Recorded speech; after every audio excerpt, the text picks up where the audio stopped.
zakázané pro-workouty. Takže môj najobľúbenejší zakázaný pro-workout je jednoznačne Geranabol. Prečo je zakázaný?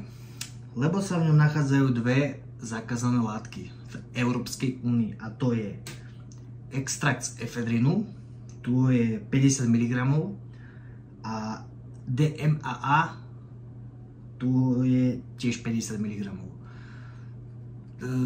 Akože je síce môj najlepší, akože najviac mi sedí, ale čo sa týka zloženia, už som skúšal aj kde bolo viacej, aj efedrinu, aj DMAA. Ale z tých pump, čo tam bolo viacej, z 10 tréningov, fakt 3 alebo 4 tréningy som mal crash. Crash je proste taký ten stav, že keď docvičíš, tak si úplne rozbitý, jak keby si betonoval pol dňa, alebo ja neviem čo robil proste.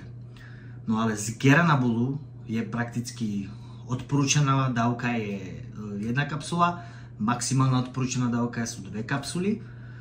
Keď si dáš jednu, ja už som tu jednu nejak moc necítil. Keď som si dal dve mi akože bohate stačili. Dal som si 2 a tréning, fakt som to cítil, že proste mám v sebe ten Geranabol. Ale keď som si dal 3, proste už je fakt, že dosť, si myslím, tak bomba. Akože ten tréning, proste fakt som mal tvrdší tréning, viacej ma to bavilo, proste napumpovaný som bol jak blázen, proste totálna pecka, čo sa týkalo tréningu.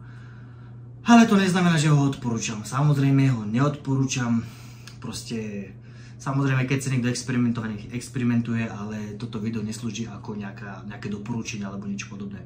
Proste hovorím, že ako to mne šlape. No a mne to šlape. Fakt zo všetkých týchto zakázaných pump mi Geranabol šlape jednoznačne najviac. To je asi všetko, čo by som ku tomu Geranabolu povedal.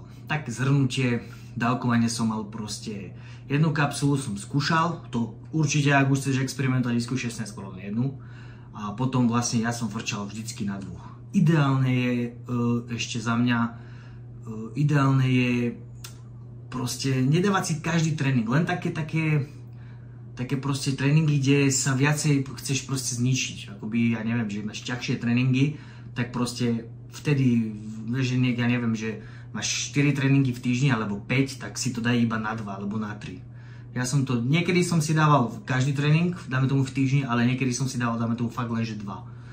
A vlastne keď som, 3 som si dával vždycky vtedy, keď som mal proste ťažké akoby tréningy, čiže ťažký bench, ťažký drep a ťažký mŕtvý ťah. A fakt som to cítil. Najviac som proste to cítil na tom mŕtvom ťahu. Proste to za mňa, vždycky keď som išiel ťažký mŕtvý ťah, vždycky som si dal 3, vždycky. Paradoxne, že som 4 tabletky som ešte nikdy neskúsal, ale hovorím si na čo, keď mi šlapali proste tie 3. Proste na čo budem skúšať 4. No a ešte jednu vec, čo som nepovedal vlastne pred tým zhrnutím, že určite, keď už, a ja som to tak robil a dokonca teraz ťahám celkom dlho, že keď skončí ti balenie, tam je 90 tabliet, tak určite minimálne 2 až 3 mesiace pauzu, no nie až 3, ale minimálne 2-3 mesiace pauzu od toho Geranabolu a potom znova, lebo za prvé je to škodlivé na srdce a za druhé, keď si na to zvyknú receptory, tak si ver tomu. Ale paradoxne, že ja som teraz už dlho akoby mimo Geranabolu, už som ho nemal fakt dlho, neviem ako dlho, ale také 4-5 mesiacov to isto je, možno aj pol roka, neviem už presne. No a mám teraz normálne európsku pumpu a akože šlape mi. Fakt mi šlape, spokojný som, ty vole, že bomba, som rád. Ale v podstate skúšal som aj iné, čiže myslím si, že to je len v tej mojej hlave, že proste ja tú pumpu viac menej potrebujem už tak zo závislosti, ako z toho, že mi to dá niečo do toho tréningu. Ale určite aj tá európska mi niečo dá do toho tréningu. Ale proste tento Geranabol vždycky mi proste zvýšil tréning na úplne iný level, ako keby som ho nemal. Takže to je všetko.